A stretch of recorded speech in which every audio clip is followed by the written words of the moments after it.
सियावर रामचंद्र भगवान की जय। श्री बाल कृष्ण भगवान की जय। उमापति महादेव की जय। पवन सुत हनुमान की जय। पूज्यपाद गोस्वामी श्री तुलसीदास जी महाराज की जय। श्री रामचरितमानस भगवान की जय। नमः पार्वती पतये हर हर महादेव।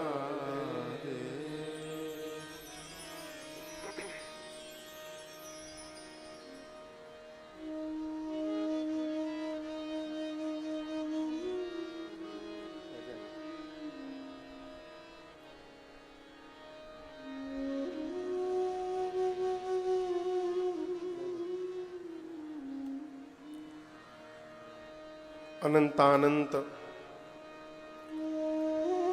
कोटि ब्रह्मांड नायक परमपिता परमेश्वर परात्पर ब्रह्म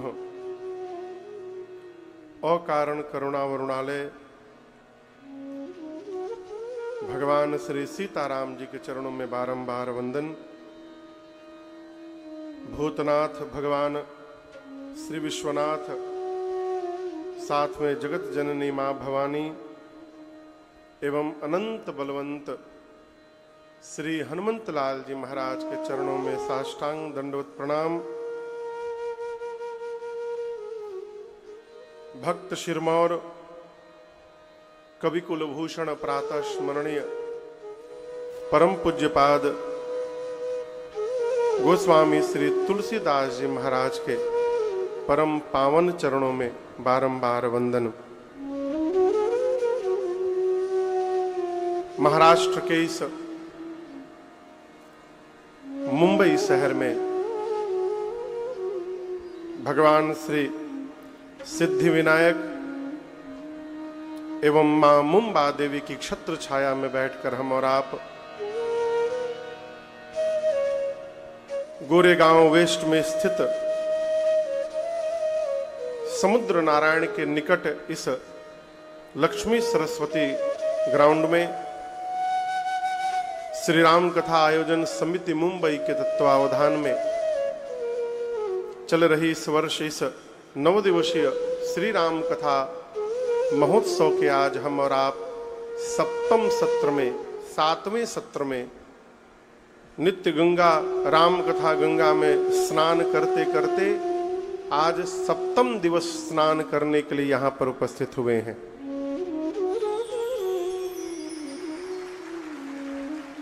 इस पूरे आयोजन के केंद्र में जिनके पुण्योदय के कारण हमको आपको ये सौभाग्य सुलभ हुआ है, परम आदरणीय बाबूजी श्रीमान चंद्रकांत गुप्ता जी, साथ में मैया श्रीमती चमेली देवी गुप्ता जी, पूरा परिवार, बड़े भैया श्रीमान संदीप गुप्ता जी, श्रीमती सुनीता गुप्ता जी तथा छोटे भैया श्रीमान राजदीप गुप्ता जी एवं श्रीमती सारिका गुप्ता जी इस कथा के मुख्य यजमान हैं।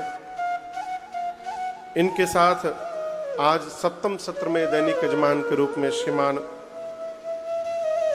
प्रदीप जी जायसवाल एवं श्रीमती रेखा जी जायसवाल, श्रीमान संदीप जी जायसवाल, श्रीमती सुधा जी जायसवाल, यश जायसवाल, कृष जायसवाल, बेटी आरोही जायसवाल एवं आरव जायसवाल, पूरा परिवार मिलकर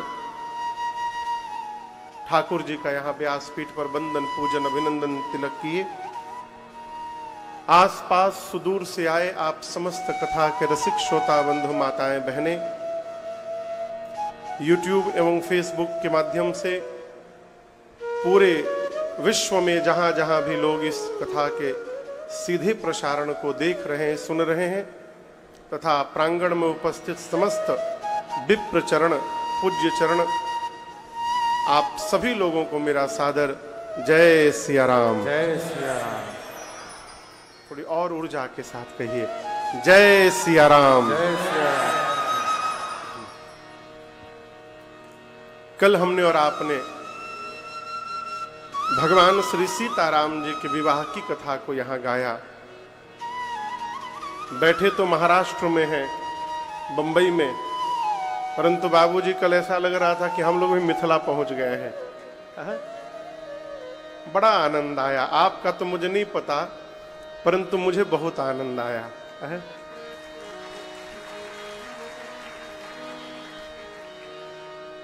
विवाह के पश्चात श्री रघुनाथ जी मां जानकी को लेकर अयोध्या आए और यहीं से आज की कथा प्रारंभ हो रही है। आज से श्री अयोध्या कांड की कथा प्रारंभ होगी। कौन से कांड की? अयोध्या कांड। श्री अयोध्या कांड श्री रामचरितमानस का दूसरा कांड है। कहें तो दूसरा सबसे बड़ा कांड है। सबसे बृहद जो कांड है वो बाल कांड, दूसरा फिर अयोध्या कांड, इसके बाद उत्तर कांड इससे छोटा है, उत्तर कांड से छोटा लंका कांड है, लंका कांड से छोटा सुंदर कांड है, सुंदर कांड से छोटा अरण्य कांड है, अरण्य कांड से छोटा किष्किंधा कांड है। ठीक ना? ये मानस का दूसरा सबसे बड़ा कांड है। और एक मैं आपको निवेदन करूं, आप में से जो मानस के पाठक होंगे ध्यान दीजिएगा, अयोध्या कांड को गोस्वामी जी ने बड़ी व्यवस्थित ढंग से लिखा है। बाबूजी, इस कांड को छोड़कर जितने कांड गोस्वामी जी लिखे, किसी दोहे में 12 चौपाई, किसी में 8 चौपाई, किसी में 7 चौपाई, किसी में 16 चौपाई, किसी में 24 चौपाई, लेकिन अयोध्या कांड आप पढ़िएगा प्रारंभ से लेकर लास्ट तक, हर दो दोहे के बीच में गोस्वामी जी ने 8 चौपाइयां लिखी। न किसी में अधिक न किसी में कम। उसके बाद हर 25 दोहे के बाद हर 25वें दोहे पर गोस्वामी जी ने छंद लिखा है। 25वें पर छंद है, 50वें पर छंद है, 75वें पे छंद है, 100 पर छंद है। इसके बाद 125 पर नहीं है, वहां 126 पर है, केवल एक जगह। अब उसके बाद फिर 25, 151 पर, 176 पर, 201। इष्ट स्वरूप कैसे प्राप्त करें, यदि इसको सीखना है तो केवल और केवल अयोध्या कांड की कथा को समझना पड़ेगा। केवल अयोध्या कांड। महापुरुष तो अयोध्या कांड को मनुष्य के जीवन का हृदय बताते हैं। प्रारंभ में ही आप पढ़िएगा, गोस्वामी तुलसीदास जी ने अयोध्या कांड के 3 श्लोक लिखे हैं। कितने श्लोक? 3। पहले श्लोक में भगवान शंकर को वंदन किया है। कहते हैं, यस्यांके च विभाति भूधर सुता देवापगा मस्तके भाले बाल विधुर गले चगरलम यस्योरसी व्यानरा सोयं भूत विभूषणः सुरवरः सर्वाधिपः सर्वदा सर्वः सर्वगतः शिवः शशिनिभः श्री शंकरः पातु माम्। गोस्वामी जी प्रथम श्लोक में भगवान शिव को वंदन करते हैं। क्यों? शंकर जी की वंदना तो बाल कांड में कर चुके हैं, फिर अयोध्या कांड में काहे कर रहे हैं? देखिए, हम अपनी बात आपको एक बताएं। जब छोटे थे ना बाबूजी, जब छोटे थे तो मन में होता था कब बड़े हो जाएं, कब भगवान करे झटके में बड़े हो जाए। मैं अपनी बता रहा हूं, पता नहीं आपके मन में आता है कि नहीं आता था, लेकिन अब बड़े होने के बाद मन करता है ना, काश ऐसा जादू होता कि फिर से छोटे हो जाते। मैं सत्य बता रहा हूं आपको। क्यों? बड़े होने के बाद ना इतनी झंझट है जीवन में, इतनी समस्याएं हैं, आप कल्पना नहीं कर सकते। बचपन में अतवार जब आता था तो इतनी खुशी मिलती थी, आप सोच नहीं सकते। शनिवार से ही जो उत्साह रहता था मन में, कहें आज हाफ डे स्कूल हो जाएगा, और कल तो सीताराम है, रविवार है, छुट्टी है, बादशाह है कल। लेकिन आपको बताऊं, अब 10-10 दिन भी छुट्टी आ जाए ना, तो बचपन के आतवार वाली खुशी अब नहीं मिल पाती है जो उस समय मिला करती थी। मनुष्य की युवा अवस्था में आने के बाद अनेक प्रकार के झंझट जीवन में आते हैं, समस्याएं आती हैं। और आप इस भ्रम में न रहिएगा कि हम कथा गाते तो हमारे पास समस्या कम है। बहुत है, बहुत। कपारे पर इतना लदा है, लेकिन उसके बाद भी मुस्कुरा के कथा गाना है। इस झंझट में भी आनंद में कैसे जीना है, यही सीखने की कला का नाम है अयोध्या कांड। इसलिए गोस्वामी जी ने शंकर जी को वंदन किया। भगवान शंकर के जीवन में जितना झंझट है आप कल्पना नहीं कर सकते। आप कहोगे महाराज वो तो भगवान है। भगवान बगल में पार्वती माई बैठी है, कपारे पर गंगा जी बैठी है। ये झंझट नहीं है का हो? बगल में पार्वती जी बैठी है, उनके समन्वय कपारे पर गंगा जी विराजमान है। बाबूजी समस्या है कि नहीं है? हाँ। बाबूजी बोल रहे बहुत बड़ी समस्या है। शंकर भगवान के गले में सांप है, और वहीं गणेश जी का चूहा घूम रहा है घर में। सांप के आगे चूहा है, लेकिन सांप छू नहीं रहा है। कार्तिकेय जी की सवारी मोर है, मोर के आगे सांप रेंग रहा है, लेकिन मोर सांप को नहीं छू रहा है। बाबूजी,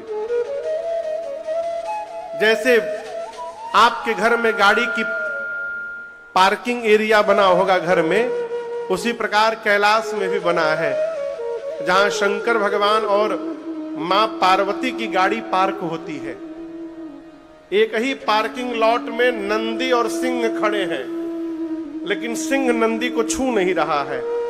आप दर्शन करिए, इतने विरोधाभास को एक साथ परिवार में लेकर चलना ये कम झंझट है का हो? लेकिन उस झंझट के बाद भी आप भगवान शंकर को देखिए, बाबा मुस्कुराते रहते हैं। जानते हैं क्यों? शंकर भगवान पूरे परिवार के साथ भजन में लगे रहते हैं, इसलिए झंझट आने के बाद भी उसका प्रभाव जीवन में नहीं पड़ता। ये कथा कहती है आप भी परिवार के साथ भजन में लगे रहिए। समस्याएं आएंगी, कब निकल के चली जाएंगी पता नहीं चलेगा। दूसरे श्लोक में भगवान श्री राम के मुख को वंदन किया गोस्वामी जी ने। कौन सा मुख? रात में कहा गया कि सवेरे युवराज बनना है, भगवान प्रसन्न नहीं हुए। और प्रातः काल कहा गया कि आपको वन में जाना है, ये सुन के राम जी दुखी नहीं हुए। प्रसन्नताम यानगता विषेकतः तथा न ममले वनवासत मुखतः मुखाम्बुजश्री रघुनंदनस्य मे सदास्तु सा मंजुल मंगल प्रदा। भगवान का मुख जो सर्वकाल एक रस बना रहता है, गोस्वामी जी कहते हैं मैं उस मुख को बारंबार वंदन करता हूं। क्यों? ये मुख भक्तों का मंगल करने वाला है। ये दूसरा श्लोक। तीसरे श्लोक में मेरे पीछे आपको स्वरूप दिख रहा है श्री रघुनाथ जी का। इसी रूप की वंदना की गोस्वामी जी ने। कहते हैं, ये श्लोक आप में से कई लोगों को स्मरण होगा। आइए साथ में गाते हैं एक बार।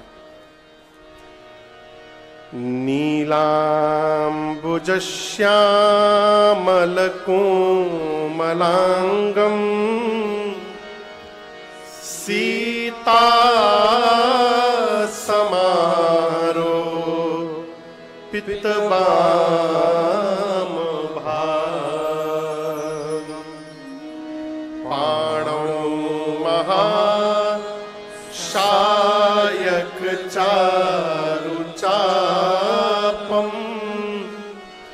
नमामि रामं रघुवंशनाथम्। गोस्वामी जी कहते हैं नील अंबुज के समान जिसका श्यामल वर्ण का रंग है, सांवला रंग है। यहां दर्शन करिए, भगवान का रंग नीला है। भगवान का वास्तविक रंग यही है जो पीछे दिख रहा है आपको। नील अंबुज के समान जिनका रंग है, कोमल कोमल अंग है, चारु यानी सुंदर, चाप यानी धनुष, एक हाथ में अमोघ बाण और दूसरे हाथ में अपना सारंग धनुष लेकर सीता मैया के साथ जो रघुवंश के सिंहासन पर विराजमान है, उन राम जी को मैं बारंबार वंदन प्रणाम करता हूं। नमामि रामम रघुवंशनाथम्। देखिए, हम आपको एक निवेदन करें, नित्य संपूर्ण श्री रामचरितमानस को पढ़ना यह संभव नहीं है नित्य, लेकिन एक ऐसा उपाय हम आपको निवेदन करें कि यदि आप उसको करेंगे तो नित्य श्री रामचरितमानस पढ़ने का फल प्राप्त हो जाएगा। क्या उपाय है? अभी जो श्लोक मैंने आपको सुनाया, ये श्लोक संपूर्ण रामचरितमानस का सारांश है। यदि केवल आप नित्य इस श्लोक का पाठ कर लीजिए तो पूरा रामचरितमानस पढ़ने का फल आपको स्वतः प्राप्त हो जाएगा केवल एक श्लोक से। नीलांबुज श्यामल कोमलांगम सीता समारोपित वाम भागम पाणौ महाशायक चारु चापम नमामि रामम रघुवंशनाथम। ये श्लोक की महिमा है। कैसे सातों कांड आ गए इसमें, इसका दर्शन करिए। नीलांबुज श्यामल कोमलांगम, जिसके नीले रंग के श्यामल कोमल अंग हैं, भगवान की बाल लीला इसी में समाहित हो गई। सीता समारोपित वाम भागम, जिनके वाम भाग में सीता जी समाहित हैं, धनुष यज्ञ सीताराम विवाह पूरा। पाणौ महाशायक चारु चापम, हाथ में धनुष बाण लेकर राम जी अयोध्या से बाहर निकले निशाचरों का वध करने। अयोध्या कांड, अरण्य कांड, किष्किंधा कांड, सुंदर कांड, लंका कांड पूरा। रावण को मारकर भगवान अयोध्या में आए, राम जी का राज्याभिषेक हुआ। नमामि रामम रघुवंशनाथम, उत्तर कांड पूरा। एक श्लोक के भीतर पूरा रामचरितमानस समाहित है। ये अयोध्या कांड का तीसरा श्लोक है। और 3 श्लोक लिखने के बाद गोस्वामी जी ने दोहा लिखा। अयोध्या कांड का पहला दोहा कितने लोगों को याद है यहां पंडाल में? संदीप भी, आपको याद है अयोध्या कांड का पहला दोहा? प्रदीप जी, आपको याद है? हाँ, पहला दोहा याद है अयोध्या कांड का? उनको याद है, सबको याद है। आप जितने लोग यहां बैठे हैं, आइए साथ में गाइए। श्री गुरु चरण सरोज रज निज मन मुकुर सुधार, वरनौ रघुबर बिमल जस जो दायक फल चार। ये कितने लोगों को याद था? हाथ काहे नहीं उठाए थे पहले? महाराज, हम तो जानते ही नहीं थे ये अयोध्या कांड का है। ये अयोध्या कांड का प्रथम दोहा है। गोस्वामी जी कहते हैं श्री गुरु चरण सरोज रज, सरोज यानी कमल बाबूजी। तो गुरु जी का जो कमलवत चरण है, उस चरण में जो रज लगा है, उस रज से निजमन मुकुर सुधारी। मुकुर यानी सीसा। अच्छा, आप बताओ, आप सवेरे सवेरे नहाने के बाद शीशा के सामने जाते हैं ना, दर्पण के आगे? कौन कौन जाता है? जिसके सिर पर बाल है वो सब जाते होंगे। हमारे पंडित जी न भी जाए तो चलेगा इनका। हाँ, तिलक, अरे स्पॉट हाथ से मार लेते हैं इसे बिना देखे। हाँ। कल्पना करिए, आप दर्पण के सन्मुख गए और दर्पण पर मैल जमा हो तो अपना चेहरा दिखाई देगा? बोलिए। तो अब क्या करते हैं? साफ करते हैं। जिस प्रकार दर्पण पर मैल जम जाए तो अपना चेहरा नहीं दिखता, उसी प्रकार जब मन पर मैल जम जाता है तो हमको भगवान दिखाई नहीं देते, न उनकी कथा समझ में आती है। तब मन को भी साफ करना पड़ता है। वो कैसे होता है? गुरुदेव भगवान के चरण रज से। निज मन मुकुर सुधा, बरनौ रघुबर बिमल जसु, जो दायक फल चार। आज कुछ लोग आए थे मिलने के लिए, मिलने का जो समय है, कुछ माताएं भी थी। तो कुछ माताओं ने कहा, प्रश्न कहा, महाराज हम लोग शिव चर्चा में जाते हैं, अच्छी बात है, चर्चा करिए शिव जी की। तो हम लोग तो शिव जी को ही गुरु मान लिए हैं, तो क्या अलग से और दीक्षा लेने की गुरु जी के पास जाने की आवश्यकता है? शिव जी हमारे गुरु। शिव जी खाली आप ही के गुरु नहीं हैं, शिव जी पूरे त्रैलोक्य के गुरु हैं। ये मानस में लिखा है, तुम त्रिभुवन गुरु वेद बखाना। वेद ऐसा कहते हैं कि भगवान शंकर त्रैलोक्य के गुरु हैं। फिर तो हमको भी दीक्षा नहीं लेनी चाहिए थी। शंकर जी के तो सबके सदगुरु हैं। गुरु कौन? जो हमारा मार्गदर्शन करे, वो हमारा सदगुरु है। भगवान शंकर त्रैलोक्य के गुरु हैं। परंतु उसके बाद भी यदि आप धरती पर जन्म लिए हैं तो बिना सदगुरु के शरण में गए कल्याण होने वाला नहीं है। यहां आए हैं, यहां शंकर जी भी यदि अवतार ले लेंगे, आदि शंकराचार्य भगवान साक्षात भगवान शिव के अवतार थे। जगत गुरु आदि शंकराचार्य भगवान इस धरती पर आने के बाद उनको भी गुरु की शरण में जाना पड़ा। आदि जगत गुरु भगवान श्री रामानंद भगवान साक्षात राम जी ही कलिकाल में तीर्थराज प्रयाग में रामानंद भगवान के रूप में अवतार लिए। अपने आने के पहले सन अभी 2025 चल रहा है ना, 1017 में 1017 में राम जी ने लक्ष्मण भैया को धरती पर भेजा। दक्षिण भारत में उनका अवतार हुआ रामानुज स्वामी के नाम से। वो भी गुरु जी की शरण में गए। इस धरती पर यदि भगवान भी अवतार लेंगे तो उनको भी गुरु जी से जाकर दीक्षा लेनी पड़ेगी। हमारी आपकी क्या गिनती है? इसलिए इस भ्रम में ना रहिए कि शिव गुरु हैं तो और कहीं जाने की आवश्यकता नहीं है। शिव सबके गुरु हैं। जो शिव चर्चा में जा रहा है उसके भी गुरु हैं, और जो शिव चर्चा में नहीं जा रहा है उसके भी गुरु हैं। सदगुरु की शरण में जाइए। दूसरी बात मैं आपसे कहूं, एक श्रोता ने प्रश्न किया, महाराज क्या गुरु जी से दीक्षा लेकर ही मंत्र नाम जपेंगे तो फायदा करेगा? बिना दीक्षा लिए नाम जपेंगे तो फायदा नहीं करेगा? आप लोग बताइए। बिना नाम दीक्षा लिए यदि नाम जपेंगे तो फायदा करेगा कि नहीं करेगा? बोलिए। बिल्कुल करेगा, 100% करेगा। डॉक्टर साहब सिर दर्द की दवा लिखें तब आप लेकर खाइए, अब बिना उनके लिखे अपने मन से लेकर खाइए, दोनों कंडीशन में असर करेगा। तो यदि बिना दीक्षा लिए नाम जपने से कल्याण हो सकता है तो फिर दीक्षा लेने की क्या आवश्यकता? ये प्रश्न है। आपसे निवेदन करूं, दीक्षा लेकर जपेंगे इसके चक्कर में न रहिए, आप जपना प्रारंभ करिए।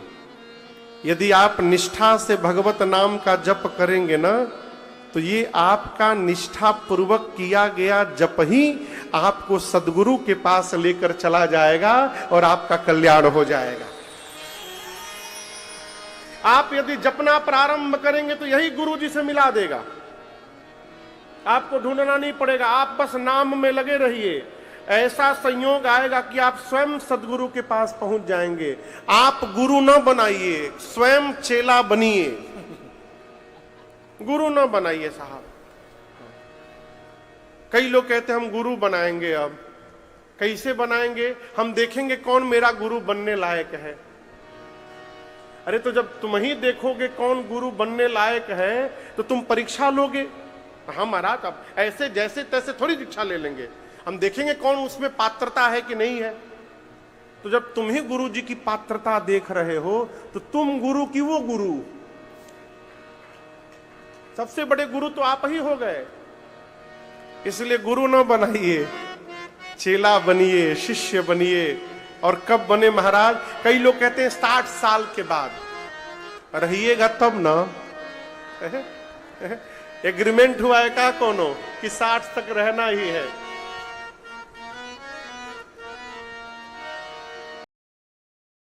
जितना शीघ्र है काल करे सो आज कर, आज करे सो अब।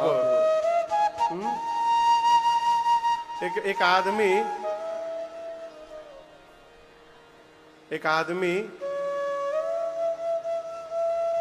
बहुत गरीब था,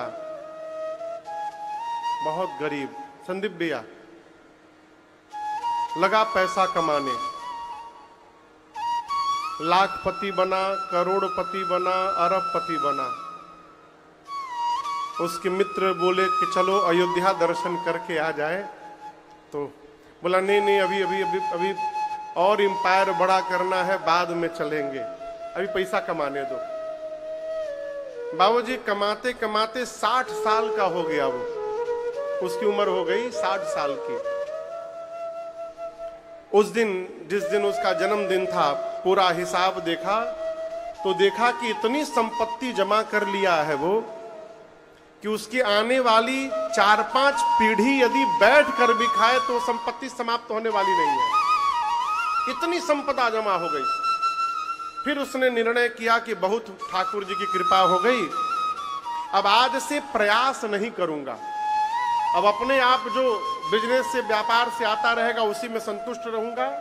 अब मैं नहीं बढ़ाऊंगा व्यापार, बच्चे बढ़ाएंगे तो बढ़ाएंगे, मैं संतुष्ट हो गया।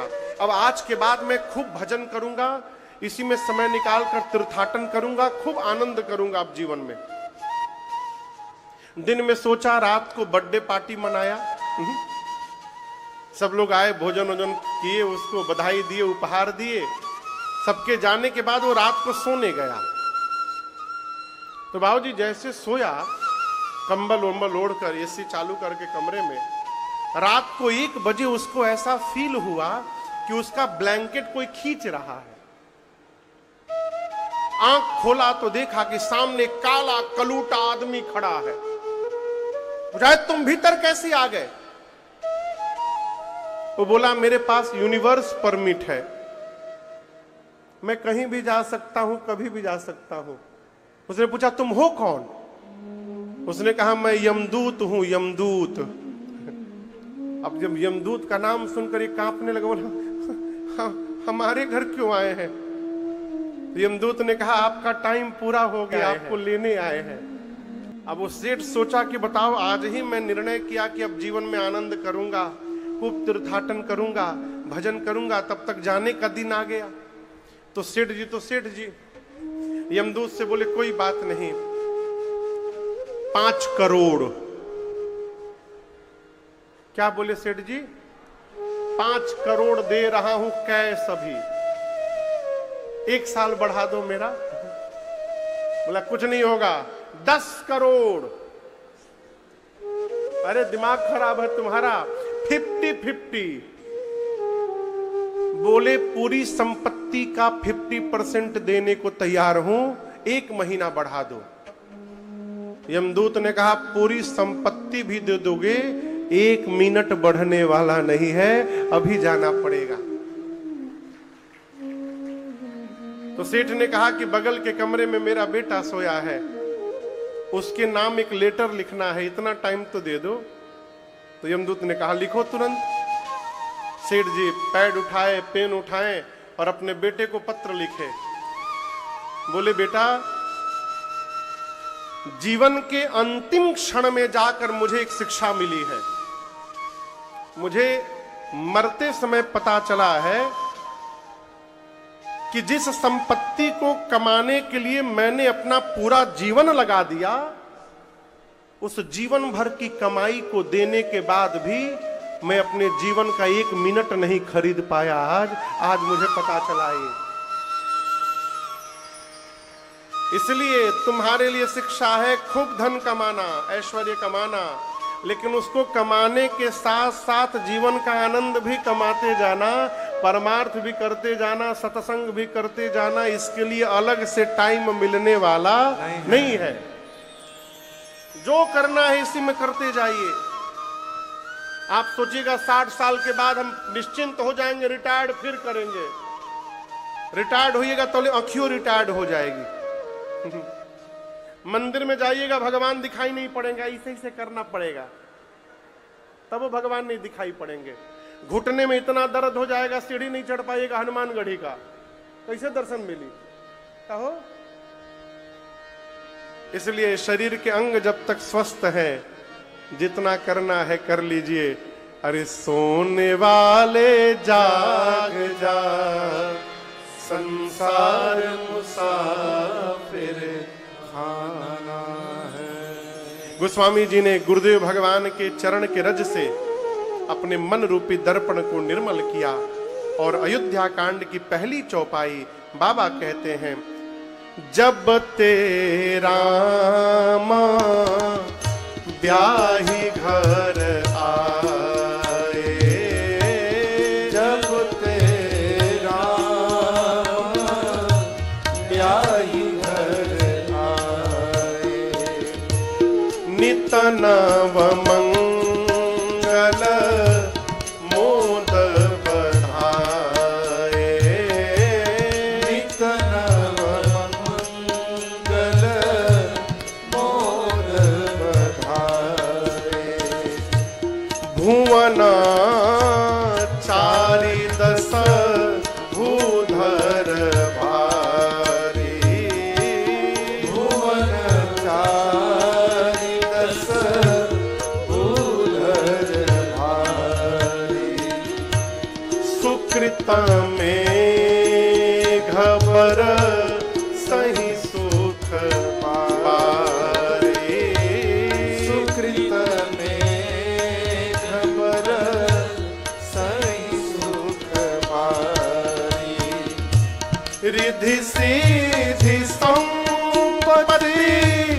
ननदी सुहाई, रिधि सिद्धि संपत्ति नदी सुहाई, उमगे अवध बुद्धि कहूँ आए, उमगे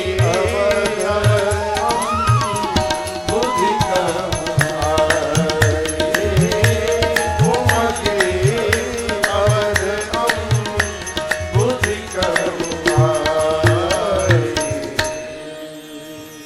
गोस्वामी जी कहते हैं कि जब से राम जी विवाह करके श्रीधाम अयोध्या वापस लौटे हैं, उस दिन से अयोध्या में नित्य नवीन आनंद बधाई महोत्सव चल रहा है। हमारे आपके घर में विवाह करके बेटा बेटी आवे ना, बहू आवे ना, तो हम लोग 4 दिन 5 दिन 1 सप्ताह तक उत्सव मनाते हैं। लेकिन आपको सुनकर आश्चर्य लगेगा, राम जी विवाह करके आए बाबूजी, तो राम जी के आने के बाद 11 वर्ष तक ये उत्सव चलता रहा। कितने दिन तक? 11 वर्षों तक ये बधाई महोत्सव अयोध्या में चलता रहा। सभी पूरी अयोध्या प्रसन्न है, सभी लोग आनंद में है। उसी आनंद के बीच में अयोध्या वासियों के मन में एक भाव है। जानते हैं क्या भाव है? देखिए, एक शब्द है कामना। कामना मन इच्छा। निरीह केवल परमात्मा है, हम और आप निरीह नहीं है। निरीह मतलब जिसकी कोई इच्छा ना हो। ऐसा पंडाल में कोई नहीं बैठा है जिसकी मन में कोई कामना नहीं होगी। ऐसा कोई है जिसके मन में कोई इच्छा नहीं है? अब कोई हाथ नहीं उठाया, हम भी नहीं उठा रहे हैं। अब दर्शन करिए, सबके भीतर कोई ना कोई इच्छाएं हैं।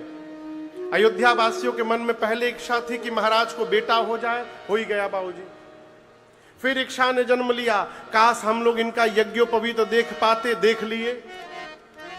फिर दूसरी इच्छा ने जन्म लिया, इनका विवाह देखने को मिल जाए तो आनंद हो जाए, विवाह भी देख लिए। अब अयोध्या वासियों के मन में एक नई इच्छा ने जन्म लिया, क्या? महाराज वृद्ध हो चुके हैं, यदि अपने जीते जी महाराज राम को युवराज पद पर बिठा दे, कितना आनंद होगा हो। आप अक्षत युवराज पद राम ही दे नरेश। अपने जीते जी यदि राम जी को युवराज बना दे महाराज, कितना आनंद हो जाएगा। अयोध्यावासी सोच रहे हैं। और आपको बताऊं, एक दिन श्री दशरथ जी महाराज अपने दरबार में बैठे थे, पूरी सभा बैठी है, सभा के लोग महाराज की प्रशंसा करते हैं, कहते महाराज तीनों लोक त्रिभुवन में, तीनों काल में, इस जगत में आप जैसा पुण्यशाली दूसरा कौन होगा, आप जैसा धर्मात्मा महाराज कौन होगा। मंगल के भवन राम जिसके घर में पुत्र बन करके आ गए हों, आपके विषय में कुछ भी कहा जाए तो महाराज कम पड़ेगा। पूरी प्रजा महाराज की सभा प्रशंसा करने लगी। और यहां मैं हाथ जोड़कर आपसे एक निवेदन करूंगा, बोलूं जीवन में जब प्रशंसा मिलने लगे ना, तो बहुत सावधान रहना चाहिए। क्यों महाराज? ये सोचना चाहिए कि जो प्रशंसा हो रही है हमारे भीतर उसकी पात्रता है कि नहीं है। नहीं तो चम्मच जानते हैं आप? चम्मच, आप लोग चम्मच नहीं देखे हैं? चम्मच जिस बर्तन में चला जाए उसी बर्तन को खाली कर देता है। बाबूजी, जिस बर्तन में चम्मच डालिए वो चम्मच उस बर्तन को खाली कर देता है। उसी प्रकार जिस मनुष्य के पीछे चमचे लग जाते हैं उस मनुष्य को ये चमचे खाली कर देते हैं। चमचों से सावधान रहिए। ये चमचे करते कहां हैं? हर बत्ती में बाह बाह बाह बाह, इतना बाह कर देंगे कि आपके जीवन में आह निकल जाएगा। मैं सत्य बोल रहा हूं। एक हमारे परिचित हैं, उनके साथ वो जब आते थे तो उनके गाड़ी में 4-5 लोग बैठ के आते थे। बाबूजी, मैं उनका नाम नहीं लूंगा। वो जब आवे, समझ रहे हैं ना, उनके साथ गाड़ी में 4 लोग बैठ के आते थे। एक आदमी उनका तौलिया पकड़ता था, एक आदमी उनका पान का डिब्बा पकड़ता था, एक आदमी उनका पिकदान पकड़ता, जिसको थूकते थे वो। तो हम एक दिन महाराज जी से पूछे कि सरकार, ये भैया आते हैं तो इनके साथ गाड़ी में 4-5 लोग लद के कहां आते हैं? और ये 4-5 लोग कुछ करते नहीं है, उनके साथ खाली खाते हैं, सोते हैं, हर बत्ती में एकदम सही करते हैं।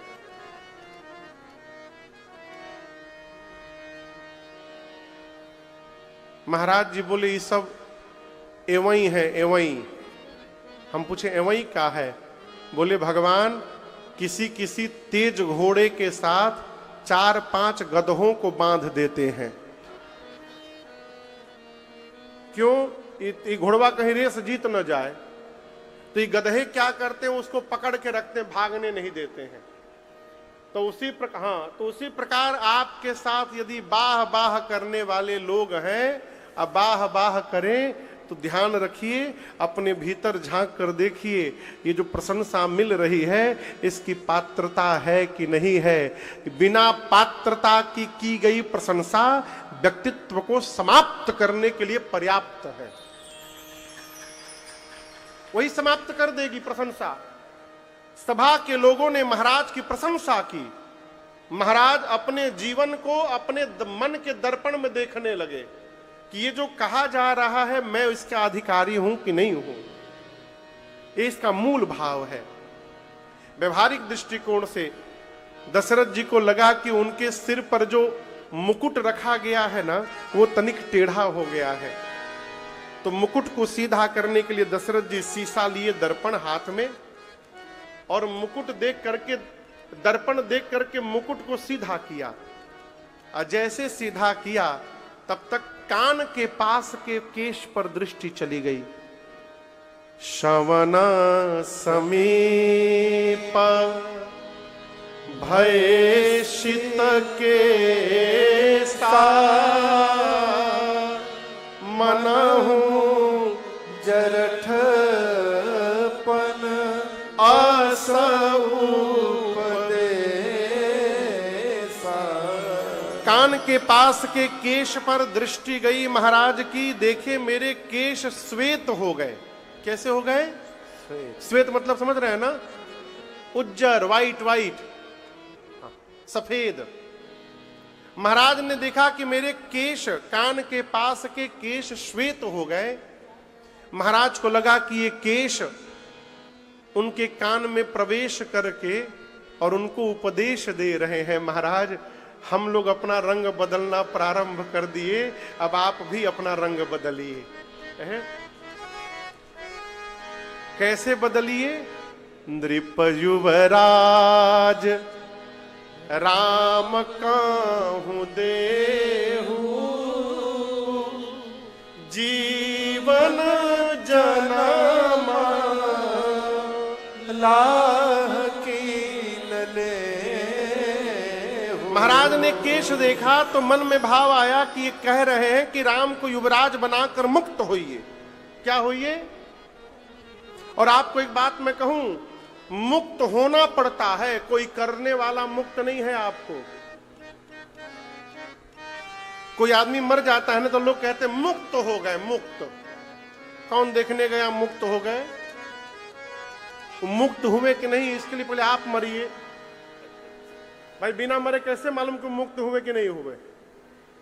मरने के बाद कोई मुक्त नहीं होता। मरने के बाद केवल तेरही होती है। वो तब होगा जब लड़कवा लायक होगा तब, नहीं तो भगवान मालिक है।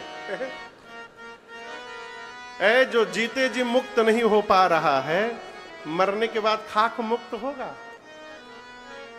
प्राण निकल रहा है, चाबी छूट नहीं रही है तिजोरी वाली, पकड़े हैं चाबी, छूट नहीं रहा। ऐसा आदमी मुक्त होगा कभी? 100 जन्म में मुक्त नहीं होगा। मुक्त होना पड़ता है। कैसे महाराज? संतान यदि योग्य हो गई तो पिता का धर्म है अपना सारा भार्य संतान को सौंप करके और स्वयं मुक्त हो जाए। ये मुक्ति है। बेटा लायक हुआ तो हैंड ओवर करिए प्रॉपर्टी और नहीं व्यापार सारा। आदमी छोड़ता नहीं, डुबा देगा महाराज, डुबा देगा। आप अमृत पी के नहीं आए हैं, रतिये में यदि टे बोल गए तो, आप यदि रतिये में चले गए तो कल से कौन उबारेगा? वही करेगा। आपके सन्मुख डुबाएगा तो आप संभालने के लिए रहेंगे, आपके पीछे डुबाएगा तो कौन संभालेगा उसको? अपने रहते संतान को सारा भार सौंप करके मुक्त होइए। महाराज के मन में आया राम को युवराज बना देना चाहिए। दौड़े गुरु जी के पास, जाकर प्रणाम किए, कहे गुरुदेव मेरे राम सब प्रकार लायक हो गए हैं, मैं चाहता हूं ऐसा एक मुहूर्त बता दीजिए जिस पर मैं राम का अभिषेक कर सकूं। क्या पता कल ये शरीर मेरा रहे न रहे। गुरुदेव भगवान जान रहे हैं कि जो मुहूर्त पूछा जा रहा है ये मुहूर्त 14 वर्ष बाद आनी है। लेकिन कहे कैसे कि 14 वर्ष बाद मुहूर्त है? महाराज बेचैन है। तो गुरुदेव ने कहा महाराज मुहूर्त मत पूछिए, बेगी विलंब न करिय नृपा, साजिय सबुई समाज, सुदिन सुमंगल तब ही जब राम हो जुबराज। गुरुदेव ने कहा तुरंत करिए, बेगी, विलंब मत करिए। महाराज मुहूर्त मत ढूंढिए राम के अभिषेक के लिए, तुरंत कर दीजिए। क्यों? आप जिस समय राम का अभिषेक कर देंगे वही समय श्रेष्ठ मुहूर्त में परिवर्तित हो जाएगा, इसलिए तुरंत करिए। मुहूर्त से राम का अभिषेक नहीं होगा, राम के अभिषेक से मुहूर्त का निर्णय होगा। तुरंत करिए। लेकिन आप सब जानते हैं अभिषेक हुआ नहीं राम जी का। क्या हुआ? वनवास हो गया। और मैं आपसे निवेदन करूं, राम जी के वनवास में मेरी मां कैकेयी की तनिक भी भूमिका नहीं है, लेश मात्र भी भूमिका नहीं थी। जो कुछ भी घटना घटी है ये सब राम जी की इच्छा से हुआ है। राम कीन्ह चाहे सोई होई, करे अन्यथा अस नहीं कोई। राम जी बन गए हैं। आपको बताऊं, आप प्रसंग सुनिएगा, कल कथा में आएगी बात। चित्रकूट में बैठकर राम जी कुशा जानते हैं आप लोग? कुशा जानते हैं ना? झोपड़ी उपड़ी छाई जाती है, घास है एक प्रकार का। बाबूजी राम जी चटाई में से कुशा निकाल करके अब ब्रह्मास्त्र बनाकर जयंत के पीछे छोड़ दिए चित्रकूट में बैठकर। और वो कुशा का ब्रह्मास्त्र जयंत को 3 लोक 14 भुवन दौड़ाता रहा।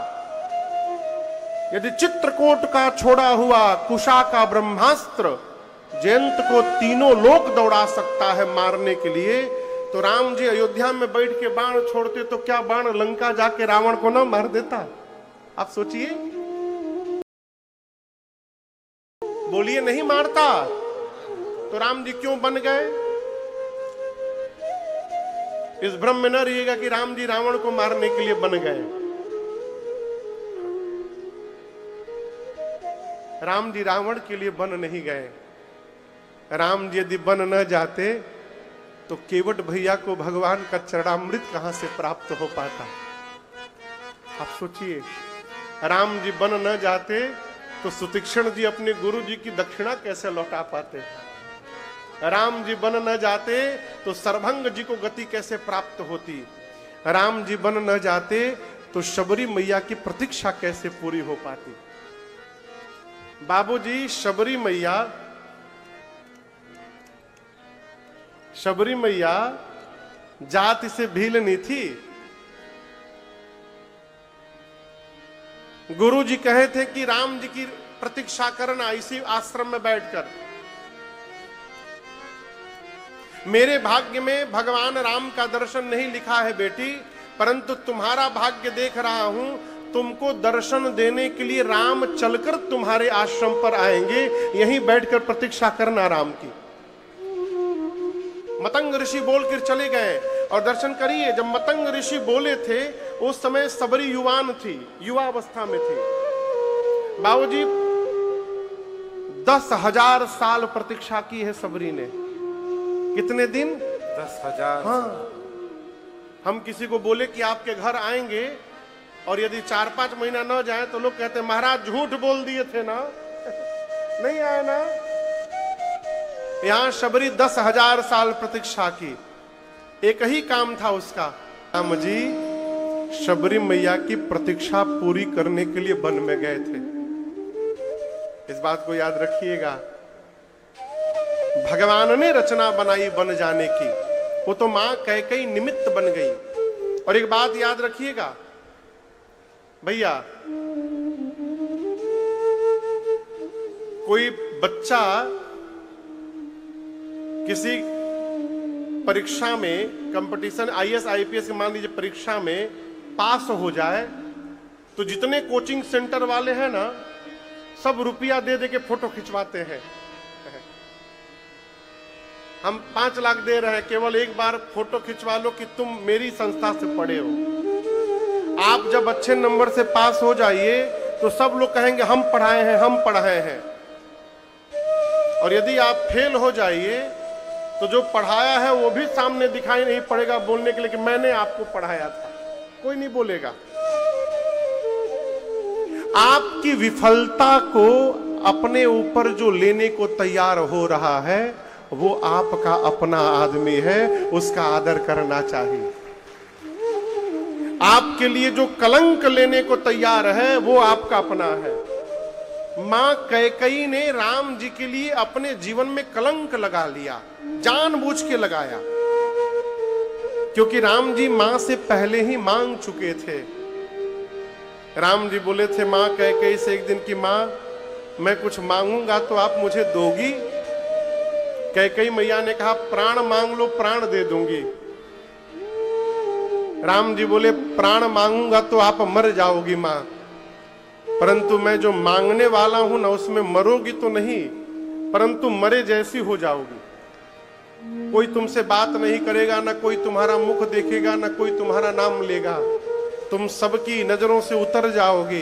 कैकेयी मैया बोली सबकी नजरों से उतर जाऊंगी ठीक है, क्या तुम्हारी नजरों से भी उतर जाऊंगी? राम जी बोले नहीं, मेरी नजरों में मेरी मां महान रहेगी। तब कैकेयी मैया बोली फिर जगत की नजर की परवाह किसको है राम, आप जो मांगोगी मैं दूंगी, मांगो क्या चाहिए। तब राम जी ने कहा था मां, पिताजी जब मुझे राजा बनाने का निर्णय ले उस समय मुझे किसी भी प्रकार वन की ओर भेज देना। ये राम जी बचपन में मां से वचन ले चुके हैं और इसी वचन के लिए मां कैकेयी ने दशरथ जी से 2 वरदान मांगे। राम के स्थान पर भरत जी के लिए राज सत्ता और राम जी के लिए 14 वर्ष का वनवास मांग लिया। अब आप कहोगे महाराज राम जी अपने लिए वनवास मांगे थे तो ठीक है, मांग लेती, भरत जी के लिए राज सत्ता क्यों मांगा कैकेयी ने? वो अपने बेटे को राजा क्यों बनाना चाहती हैं? एक बात बताऊं, माता और पिता में संतान को सबसे ठीक से कोई जानता है तो वो मां है। ऐसा नहीं है कि मां कैकेयी भरत जी को जानती नहीं है। मां कैकेयी ने भरत जी की परीक्षा ली है। मां कैकेयी देखना चाहती है कि जिस भरत को मैंने अपने कोख से जन्म दिया है उस भरत के जीवन में एक साथ यदि अयोध्या का राजपद और राम का पद दोनों आ जाए तो मैं देखूं मेरा भरत राजपद की ओर दौड़ता है कि अपने भैया रघुनाथ के पद की ओर दौड़ता है। ये जानने के लिए कैकेयी मैया ने भरत जी के लिए राज सत्ता मांगी, परीक्षा करने के लिए। आप सब जानते हैं राम जी के साथ सीता मैया और लक्ष्मण भैया तैयार हो गए और राम जी प्रातः काल सजीवन साज समाज सब बनिता बंधु समेत, बंदि विप्र गुर चरण प्रभु चले करी सब ही अचेत। सबको प्रणाम करके भगवान वनवासी रूप धारण करके 14 वर्ष के लिए सीता मैया और लक्ष्मण जी के साथ अयोध्या से वन की ओर चल पड़े। महाराज दशरथ ने सुमंत जी को कहा रथ लेकर शीघ्र जाओ, रथ लेकर रथ पर बिठा कर ले जाना सुमंत, 4 दिन वन घुमाना और वापस ले आना। सुमंत जी रथ लेकर गए तो भगवान रथ पर बैठ गए, पिताजी की आज्ञा है। अयोध्या की प्रजा राम जी के पीछे पीछे दौड़ रही है। पहले दिन तमसा नाम की एक नदी के किनारे विश्राम हुआ और राम जी विचार करने लगे कि ये प्रजा यदि इसी प्रकार मेरे पीछे पीछे चलेगी तो मैं तो फिर वचन का पालन ही नहीं कर पाऊंगा पिताजी के। तो रात को बाबूजी जब पूरे लोग सोए थे, अयोध्यावासी सोए थे, तो भगवान अपनी माया को प्रबल करके अब पूरी प्रजा को गहरी निद्रा में सुलवा दिए और उसके बाद सुमंत जी से कहे तात आप इसी समय मध्य रात्रि में रथ के पहिए के चिन्ह को मिटा करके यहां से चलिए। और सबको छोड़कर भगवान आगे बढ़ गए। चलते चलते श्रृंगवेरपुर में भगवान पहुंचे हैं। बाबा कहते हैं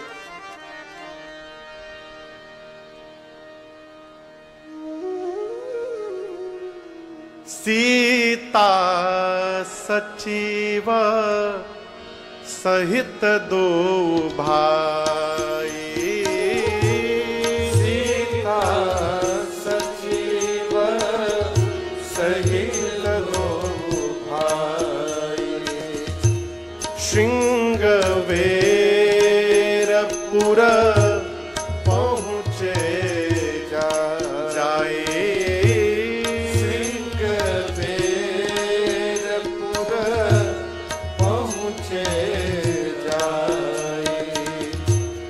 उतरे रामा देव सरिते देखी उतरे रामा देव सरिते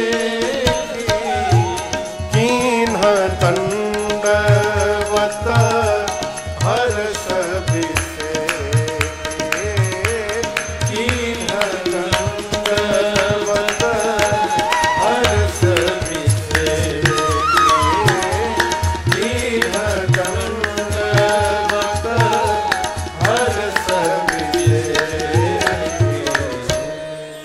भगवान अगले दिन श्रृंगवेरपुर धाम में पहुंचे। कहां पहुंचे? बोला करिए बिछुआ में। श्रृंगवेरपुर जानते कहां है? कर्नाटक में ना? अच्छा, प्रयाग में है। अच्छा ठीक है। कई लोग कर्नाटकों में। हाँ महाराज, हाँ सही बोल रहे हैं। तीर्थराज प्रयाग। देखिए आपको दिखाई पड़ रहा होगा स्क्रीन पर। बोलिए श्रृंगवेरपुर धाम की जय। अभी हम लोग नवंबर में गए थे वहां कथा गाने के लिए। बगल में परानोपुर है, श्रृंगवेरपुर में ही। श्रृंगवेरपुर भगवान पहुंचे, गंगा जी का किनारा आया और दर्शन करिए। गंगा जी को देखते राम जी रथ से नीचे उतर गए और उतरकर भगवान ने गंगा जी को दंडवत किया है। क्या किया? दंडवत किया है। ये कहीं भी आप जा रहे हैं ना गाड़ी से, और यदि किसी नदी के ऊपर से आप क्रॉस कर रहे हैं ब्रिज से, तो मर्यादा कहती है कि गाड़ी को थोड़ा धीमा करिए, गाड़ी की कांच को नीचे उतारिए और उस नदी को प्रणाम करिए। तो बोले महाराज कांच बिना उतारे भी प्रणाम कर सकते हैं, लेकिन जब कांच उतारेंगे ना तो नदी के ऊपर से बह रही हवा आपके शरीर को स्पर्श करेगी और वो नदी का आशीर्वाद आपको प्रदान करेगी। इसलिए कांच उतार के प्रणाम करिए। कहीं भी तीर्थ में जाइए तो वहां नदी होती है, उतर करके नदी। कई लोग ना पानी देखते मछली बन जाते हैं। पानी दिखाई नहीं पड़ा कि फाट पड़त है नदी में। ये व्यवहार ठीक नहीं है। नदी मां है, मां में उछल कूद नहीं करना चाहिए। बड़े आदर और सम्मान भाव के साथ स्नान करना चाहिए। मर्यादा है। नदी में स्नान करने जाइए तो पहले किनारे उनको दंडवत प्रणाम करिए, फिर बैठकर उस जल से शुद्धि करिए और प्रार्थना करिए, मां हम स्नान करने आए हैं, हमको निर्मल बनाइए। धीरे से पहले दाहिना पांव रखिए, फिर बायां पांव, कमर भर पानी में जाकर अश्रद्धा पूर्वक नाक बंद करके डुबकी लगाइए। अच्छा एक बात और बताएं। एक आदमी, मैं बताऊं कुंभ की बात है, पिछले साल वाली 2012 वाली प्रयाग की कुंभ की। तो एक हम नहा रहे थे उसमें, तो बगल में आदमी 150 डुबकी मारा। अब मुंह से बुदबुदाए। तो हम पूछे इतना डुबकी क्यों?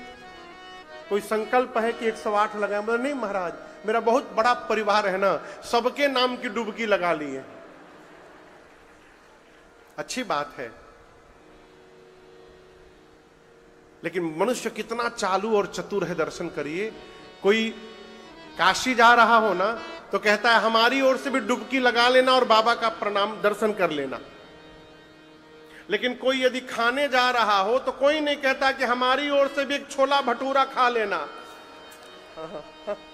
कोई नहीं कहता। जिस प्रकार छोला भटूरा आपको स्वयं खाना पड़ता है, बंबई में कहां भटूरा, वड़ा पाव, वड़ा पाव, वड़ा पाव। यहां वड़ा पाव फेमस है ना हो। 8 दिन हो गया हो, हम भुला गए थे। हम बासुंदी में अटके हुए हैं अभी तक। नित्य बासुंदी मंगाते हैं। ठाकुर जी पाते हैं, हम लोग भी चकाचक पाते हैं। देखा वड़ा पाव तो भुला गए थे हो। 7 दिन निकल गया, कौन बात नहीं, 2 दिन बाकी बात। ठीक है। कोई नहीं कहता कि हमारी ओर से एक बड़ा पाव खा लेना है। याद रखिएगा, जिस प्रकार भोजन आप स्वयं करते हैं, आपका भजन भी आपको स्वयं करना पड़ेगा। कोई कितनों नाम लेके डुबकी लगावे, आपको कुछ नहीं मिलेगा। इस भ्रम में न रहिए। कि गई बार डुबकी में हमू नहा लेने, भ्रम है। आपको स्वयं डुबकी लगाना पड़ेगा। राम जी स्नान दंडवत प्रणाम किए, पीछे उतर करके लक्ष्मण जी, सीता मैया, निषाद और सुमंत जी ने दंडवत प्रणाम किया है। यहाँ राम जी ने गंगा जी की महिमा गाकर सुनाई है। कहा गया है यहां से प्रयाग कितना किलोमीटर होगा?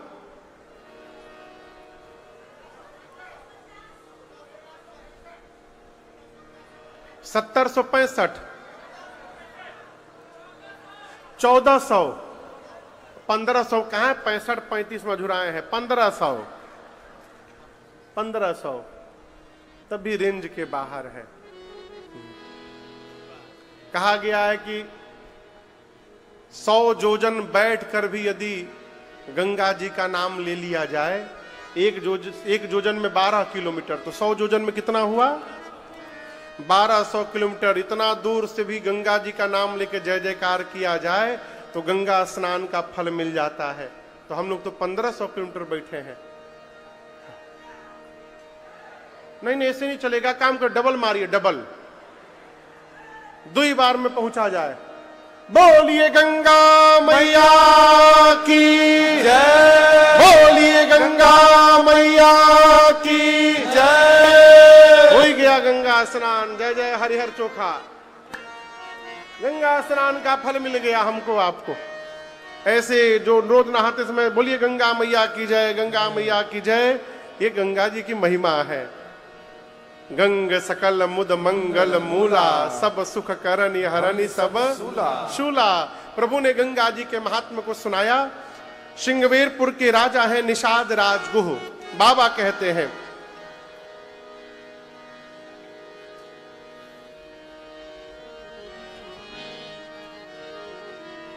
चलिए इसी में रहिए, हम सीधा पकड़िए, सीधा पकड़िए।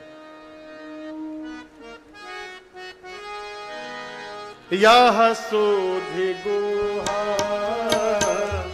निषाद जब पाए, यह सुधि जब निषाद जब पाए, मुदित लिए प्रिय बंधु बुलाए, मुदित लिए प्रिय बंधु बुलाए, करि दंडवत भेंट धारी आगे, करि दंडवत भेंट धारी आगे, प्रभु ही बिलोकत अति अनुरागे, प्रभु ही बिलोकत अति अनुरागे, प्रभु ही बिलोकत अति अनुरागे, प्रभु ही बिलोकत अति अनुरागे। श्रृंगवेरपुर के राजा हैं निषाद राजगुह। क्या नाम है उनका? निषाद राजगुह। उनको जब सूचना मिली कि राम जी आए हैं, उपहार लेकर निषाद राजगुह राम जी के सन्मुख आए, दंडवत किया है। राम जी ने उठाकर अपने हृदय से लगाया, उनको मित्र बनाया और बगल के अपने राम जी ने बिठाया उनको। निषाद जी कहते, राम जी आपको तो 14 वर्ष अयोध्या से बाहर रहना है ना, बाहर तो आ ही गए हैं प्रभु आप। हम तो कहेंगे कि आप चलकर 14 वर्ष श्रृंगवेरपुर में रहिए राम जी, बड़ा आनंद होगा। भगवान बोले, जैसा है मित्र, मैं 14 वर्ष किसी भी गांव नगर में नहीं जा सकता, विशेष उदासीन व्रत का नियम लिया हूं। ऐसा सुनते निषाद राजगुह ने नगर के बाहर एक शीशम के वृक्ष के नीचे कुशा की चटाई बिछाई और उसी चटाई पर रात में कंदमूल पाकर भगवान राम सीता मैया के साथ सो गए। लक्ष्मण जी थोड़ी दूर पहरा देने के लिए बैठ गए। निषाद राजगुह सेवकों को बुलाकर बोले, देखो कल रात को राम जी अयोध्या वासियों को सोता हुआ छोड़ के चले आए हैं। कहीं हम लोग रात में सो गए और राम जी हम लोगों को भी छोड़ के चले गए, फिर क्या होगा? अपने सेवकों से बोलिए जहां राम जी सोए हैं चारों तरफ पहरे में खड़े हो जाओ, रात भर राम जी को जाने नहीं देना है कहीं। सबको पहरे में लगाया और उसके बाद जैसे भगवान के पास आए और राम जी को धरती पर सोते हुए निषाद राजगुह देखे, बिलख बिलख के रोने लगे। कहते कैकेयी जी ने बहुत बुरा किया। कैकेयी नंदिनी मंदमती कठिन कुटिल पलकी, जेहि रघुनंदन जानकी सुख अवसर दुख दी। निषाद राज रोने लगे, कहने लगे कैकेयी जी ने राम जी के जीवन में दुख डाल दिया। बताओ, जिन राम जी को राजा बनना था कैकेयी ने ऐसा कर दिया कि राम जी को वन में आना पड़ा। कैकेयी ये हैं वो हैं, लगे मां को भला बुरा कहने निषाद राज को। वहीं लक्ष्मण जी बैठे थे, बोले भाई साहब प्लीज आप मेरे पास आइए, थोड़ा इधर आइए। पास में बुलाकर लक्ष्मण जी बोले आपने कहा कि मां कैकेयी ने भैया को दुख दिया है। निषाद जी बोले एकदम सत्य। लक्ष्मण जी बोले ये बताओ, जिसको दुख होगा उसको रात में नींद आएगी? संदीप भैया नहीं आएगी। आप लोग बोलिए नहीं आएगी। निषाद जी बोले नहीं आएगी। लक्ष्मण जी बोले राम भैया तो चकाचक सो रहे हैं। देखिए अगर इनको दुख होता तो नींद आती, ये तो सो रहे हैं। और आपने कहा कि भैया ने मैया ने दुख दे दिया। निषाद जी, कोई किसी को न दुख देता है न कोई किसी को सुख देता है। इस बात को बड़ी गंभीरता से समझिएगा पंडित जी। न कोई किसी को सुख देता है न कोई किसी को दुख देता है। हम अपने द्वारा किए हुए कर्म से सुखी होते हैं और हम अपने ही द्वारा किए हुए कर्म से दुखी होते हैं। कोई किसी को सुख दुख नहीं देता माई बाप। एक एक शब्द है मोह। मोह जानते हैं आप लोग? बोलिए। मोह है कि जो अज्ञानता पूर्वक प्रेम किया जा रहा है, इस प्रेम का नाम है मोह। कई लोग लड़का को बहुत लायक बनाते हैं, इतना लायक बना देते हैं कि लड़कवा बड़ होकर बाबूए जी को नालायक समझ लेता है। ना अपने कभी सत्संग में गए न लड़का को लेकर गए। कहा महाराज लड़का को लायक बनाओ, लायक बनाओ लायक। बाद में कहते लड़कवा हमको दुख दे दिया। लड़कवा ने नहीं दुख दिया, आपने जो मोह लगाया है उस लड़कवा में, उस मोह ने आपको दुखी किया है। कहो समझ में आ रहा है आपको? अब जैसे हम भी सोच रहे हैं बंबई में एक घर बना लें। अब यदि घर बन जाएगा तो हम सुखी हो जाएंगे और नहीं बनेगा तो दुखी हो जाएंगे। दुखी हो जाएंगे। हम बनाना नहीं चाहते, हम तो प्रसंग में कह ही रहे हैं बस ऐसे। अब ये ना समझिए कि घर बनाने के लिए हमारे कलकत्ता बहुत बढ़िया है। जय जय। मुंबई में इतना लोग बेचैन है, भागते रहते हैं, जिसको देखो भाग रहा है। बंबई में मैंने एक सीन देखा है भैया, बहुत पहले की बात।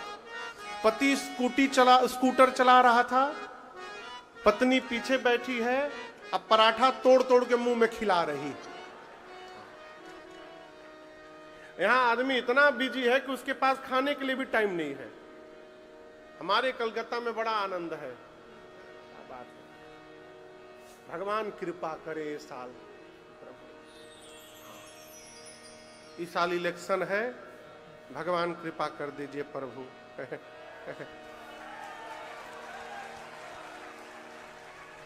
हम कुछ बोले नहीं है, आप लोग समझ गए का? अच्छा जय हो प्रभु। तो ये जो मोह है ना कि घर हो जाए तो आनंद हो जाएगा। सपना किसने देखा घर का? बोलिए बोलिए। मैंने देखा। घर हो जाई सपना मैं देख रहा हूं। बाबूजी, यदि ये सपना पूरा हो गया तो हम सुखी हो जाएंगे, सपना पूरा नहीं हुआ हम दुखी हो जाएंगे। ये जो सपना देखा जा रहा है यही हमको हंसा रहा है, यही रुला रहा है, यही हमारे सुख दुख का सबसे बड़ा कारण है। कहो ढेर बुझा गिल का, अच्छा जा रहे हैं, कोई बात नहीं, कोई बात नहीं। हमसे भैया खड़े हो गए अचानक, क्या बात है। सपना देखिए लेकिन सो करके ना देखिए, जग करके देखिए। लक्ष्मण जी कह रहे हैं इस मोह रूपी रात्रि में सभी लोग सो करके सपना देख रहे हैं। निषाद जी पूछे क्या सब सोए हैं? बोले नहीं, कुछ लोग जगे हैं। कौन जगा है? एहि जग जामिनी जागहि जोगी, एहि जग जामिनी जागहि जोगी, परमारथी प्रपंच वियोगी, परमारथी प्रपंच वियोगी, जानियत तबहि जीव जग जागा, जानियत तबहि जीव जग जागा, जब सब विषय विलास विरागा, जब सब विषय विलास विरागा, जब सब विषय विलास विरागा।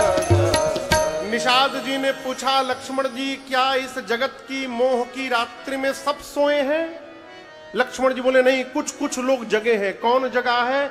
लक्ष्मण भैया बोले जो जोगी है वो जगा है। बाबूजी कौन जगा है? जोगी। जोगी। अब जोगी मतलब ही नहीं जो गेरुआ कपड़ा पहन के सारंगी बजा के घूम रहा है वो जोगी नहीं। जोगी कौन? जो व्यापार करते हुए, जॉब करते हुए, खेती करते हुए परमार्थ में लगा हुआ है और अपने मन को प्रपंच से बचा के रखा हुआ है, वो जोगी है। आप धन उपार्जन करते हैं, पैसा कमाते हैं, उससे परिवार का पोषण करते हैं और परमार्थ करते हैं और अपने को जगत के जंजाल से, खोखट से बचाए हैं। कई देखिए, कई समाज में फूफा लोग घूमते हैं, उनका काम कहां? सवेरे सवेरे उठ के टेलीफोन ले लेना है, झूठे मिला के। दुबे जी, पाणे जी आपके बारे में ऐसा ऐसा बोल रहे थे, झूठे बोल दिए। दुबे जी को पाणे से लड़ाना, पाणे जी को सुकुल जी से लड़ाना, सुकुल जी को गुप्ता जी से भिड़ा देना। जो दूसरे को लड़ाता भिड़ाता रहता है, दूसरे के पंचायत में जानबूझ के फूफा बनता है, उसको महाप्रपंची व्यक्ति कहा जाता है। बाबूजी, लक्ष्मण जी कहते हैं जो अपने को प्रपंच से बचा के रखा हुआ है, अपना काम करता है और परमार्थ में लगा हुआ है, वो मनुष्य जगा हुआ है और वही इस मोह से बचा हुआ है? इसलिए अपने काम पर ध्यान रखिए, हमको क्या करना है। सामने वाला, कई लोग इसीलिए परेशान रहते हैं, सामने वाला ऐसा नहीं कर रहा है। अरे सामने वाले को छोड़िए, आपको कैसा करना है आप अपना देखते रहिए। जगत में कोई न परमाने। माई बाप, कल कौन देखा है हो, आज से लगिए। देखिए, जो सबको ठीक करता है ना, कहता है कि हम पूरे घर को ठीक कर देंगे। जो आदमी पूरा घर को ठीक करता है, घरवा वाले मिलके उसको ठीक कर देते हैं। हाँ। इसलिए ठीक करिए मत, ठीक रहिए। जिसको ठीक होना होगा वो आपको देख करके ठीक हो जाएगा, करने से कोई ठीक होने वाला नहीं है, अपना काम करिए, नौकरी करिए, व्यापार करिए और सुनिए, भगवान के भजन के लिए न घर परिवार को छोड़ने की आवश्यकता नहीं है। सब करते हुए राम जपते रहो, काम करते रहो, राम जपते रहो, काम करते रहो। वक्त जीवन का यूं ही निकल जाएगा, गर लगन सच्ची भगवन से लग जाए तो, गर लगन सच भगवन से लग जाए तो, तेरे जीवन का नक्शा बदल जाएगा, तेरे जीवन का नक्शा बदल जाए। सावधान होइए। लक्ष्मण जी ने निषाद जी से कहा, निषाद जी, आप जिनके लिए रो रहे हैं वो राम जी कोई जीव नहीं है, राम जी ब्रह्म है। कौन है राम जी? ब्रह्म है। राम ब्रह्म परमारथ रूपा, अविगत अलख अनादि अनूपा। लक्ष्मण जी ने बता दिया कि राम जी ब्रह्म है और इनके चरण में प्रेम करना ही असली परमार्थ है। अब यहां एक मेरा प्रश्न है, मेरा अपना प्रश्न है। एक दिन पढ़ते पढ़ते मन में प्रश्न ये उठा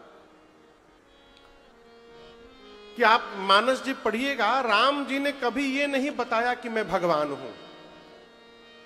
कौशल्या मैया को राम जी ने अपना रूप दिखाया तो राम जी ने तुरंत वचन लिया, मैं आप किसी से बताइएगा मत कि मैं भगवान हूं। जिस बात को राम जी छिपा रहे हैं उस बात को लक्ष्मण जी क्यों बता दिए निषाद जी को कि राम जी भगवान है? ये उचित है क्या? आप बताइए, उचित है? जिस बात को राम जी छिपा के घूम रहे हैं लक्ष्मण जी ने क्यों बता दिया कि राम जी भगवान है? आपसे निवेदन करूं, ऐसा लगता है कि लक्ष्मण जी बताए नहीं हैं, राम जी ने लक्ष्मण जी के मुख से कहलवा दिया है। क्यों? जहां पर निषाद राजगुह और लक्ष्मण जी बात कर रहे हैं वहीं बगल में केवट भैया खड़े होकर पहरा दे रहे थे बाबूजी, और भगवान राम जी केवट तक ये बात पहुंचाना चाहते हैं कि वो जान जाए कि ये जो सोए हुए हैं जीव नहीं भगवान है, इनके चरण में ही असली प्रेम करना परमार्थ है। ऐसा क्यों? भगवान केवट का उद्धार करना चाहते हैं।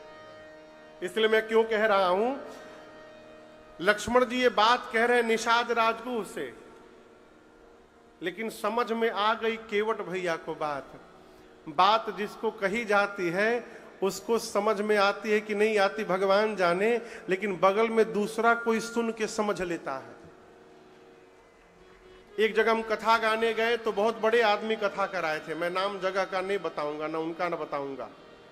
तो वहां डेली भंडारा होता था, तो हजारों लोग कथा सुनकर धन्य हो गए, और जो कथा कराए थे वो कथा नहीं सुनते थे, वो खाली देखते थे कौन कौन आइटम भंडारा में आज बनेगा और कितना लोग भोजन करेंगे, बस इतने गिनते रहे। रचना बनाता है कोई और, लाभ लेकर चला जाता है कोई और। निषाद राजगुह से लक्ष्मण जी ने कहा कि राम जी ब्रह्म हैं, इनके चरणों में प्रेम करना परमार्थ है। अगला दिन हुआ, भगवान बरगद का दूध देखें आप लोग, बरगद का दूध, बरगद के जब पत्तों को तोड़िएगा ना तो उसमें से व्हाइट कलर का एक लिक्विड निकलता है, उसको बरगद का दूध कहते हैं। राम जी उसको मंगा करके निषाद राजगुह से और लक्ष्मण भैया के साथ अपने केश में लगाकर और सिर पर भगवान ने जटाओं का मुकुट बनाया। सुमंत जी ने राम जी से कहा कि आप वापस चलिए प्रभु। सत्य की दुहाई देकर राम जी ने सुमंत जी को बरबस अयोध्या विदा कर दिया, आप रथ लेकर अयोध्या जाइए, लौटा दिया। इधर केवट भैया सवेरे सवेरे निषाद राजगुह के पास पहुंचे, जाकर प्रणाम करके बोले, प्रभु एक निवेदन करने आया हूं। मैं चाहता हूं कि राम जी जो आए हैं ना, मेरी नाव पे बैठ के गंगा के उस पार जाएं, तो प्रभु कृपा करिए ना, आज डुगडुगी बजवाइए ना नगर में कि कोई दूसरा नाव चलाने वाला गंगा किनारे ना जाए। पूरे नगर में डुगडुगी बज गई, कोई नाविक गंगा किनारे नहीं जाएगा आज। केवट जी दौड़े गंगा किनारे, नाव किनारे में खड़ी थी, किनारे से खोले, उस पर बैठे, अब बीच गंगा में नाव ले जाके खड़े हो गए। बीच गंगा में क्यों गए संदीप भैया?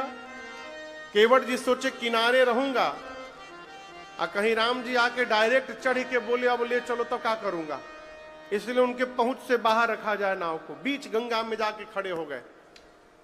राम जी, लक्ष्मण जी, सीता जी, निषाद राजगुह, तीनों चारों लोग पहुंचे हैं गंगा के किनारे। देखिए, नियम से तो लक्ष्मण जी को नाव मांगनी चाहिए थी, क्योंकि लक्ष्मण जी सेवक हैं, सेवक को स्वामी की सब व्यवस्था करनी चाहिए।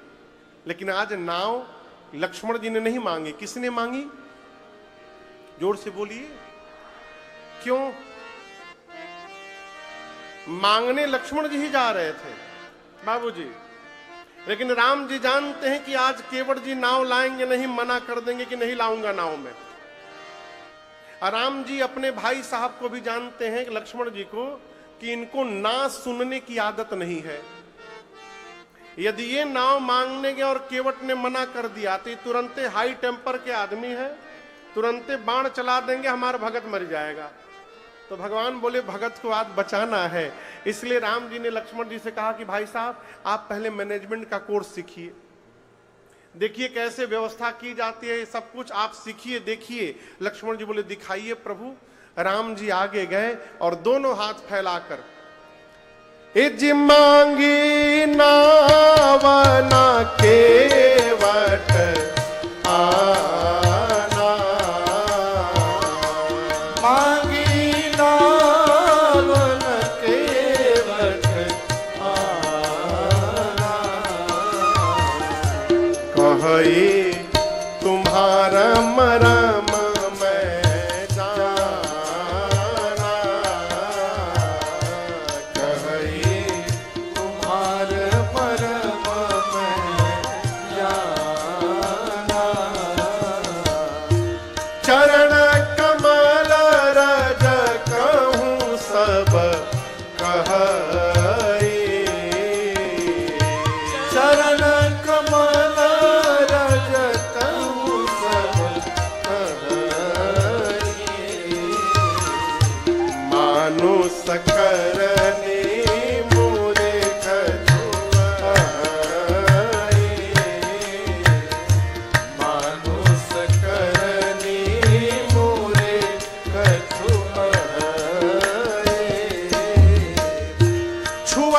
शिला भई नारे सुहाए, छुअत शिला भई नारे सुहाए, आहन तेरा काट करनाए, आहन तेरा काट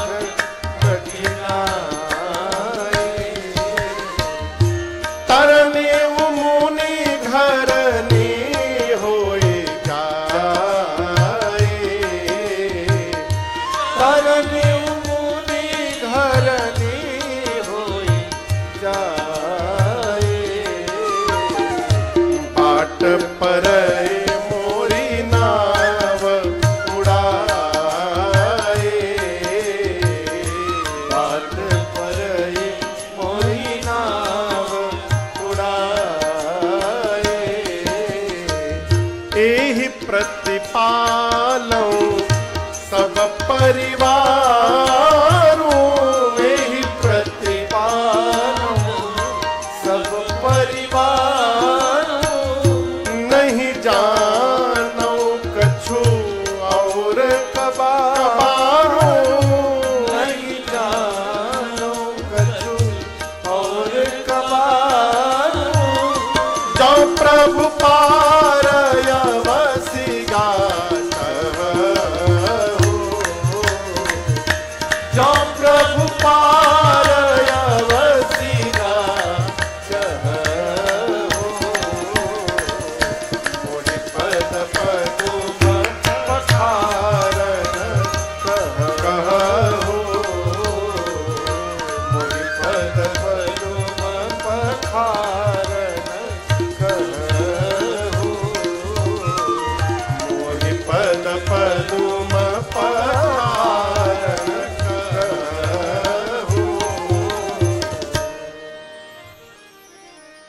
स्वामी जी कहते हैं कि भगवान ने केवल एक वाक्य कहा कि केवट जी क्या आप अपनी नाव लेकर यहां आएंगे। इसके बाद केवट भैया इतना लंबा चौड़ा भाषण दिए कि राम जी चुप्पी साध लिए। राम जी बोले केवट जी क्या आप अपनी नाव लाएंगे? केवट जी बोले नहीं लाऊंगा। और बाबू जी केवल मना नहीं किए, कहते हैं राम जी मैं आपका मर्म जानता हूं इसलिए नाव नहीं लाऊंगा। क्या जानता हूं? जोर से बोलिए, मर्म। अच्छा आप बताइए, आप में से किसी की हिम्मत है कि भगवान सामने से प्रकट होकर कोई सामान मांगे और आप कह दीजिए नहीं दूंगा? बंटी बाबू आप मना कर सकते हैं? भगवान कोई सामान मांगे आप मना कर दीजिएगा? नहीं मना करिएगा ना। केवट जी मना कर दिए नहीं दूंगा। और बाबूजी वो सामान जो सामने दिखाई दे रहा है, मान लीजिए कोई सामान घर में हो तो आदमी झूठ भी बोल देता नहीं खे, कहां से दी है ये नहीं खे। होता है ना, घर में सामान रहता है आदमी कहता नहीं खे, है ही नहीं, कहां से देंगे, है ही नहीं। एक बाबूजी हरिद्वार में एक कहानी सुनाए थे कि एक आदमी अपने दोस्त के घर घोड़ा मांगने गया। बोला मित्र घोड़ा दे देते एक दिन के लिए, कल लौटा देता तुम्हारा घोड़ा मैं। बोला घोड़ा तो है ही नहीं, बेच दिया। घोड़ा बेच दिया। बोला हम परसों देखे थे। बोला कल ही बेचा हूं, घोड़ा तो है ही नहीं, रहता तो तुमको मना करते, हम घोड़ा है ही नहीं, कहां से देंगे। बोला अरे विश्वास नहीं हो रहा। अरे विश्वास करना पड़ेगा भाई, बेच दिया, घोड़ा है ही नहीं, तुमको मना करेंगे, हम दे देते, रहता तो दे देते। बोला कोई बात नहीं। वो मुड़कर वापस जाने लगा, तब तक घर के भीतर से घोड़ा हिनहिना दिया।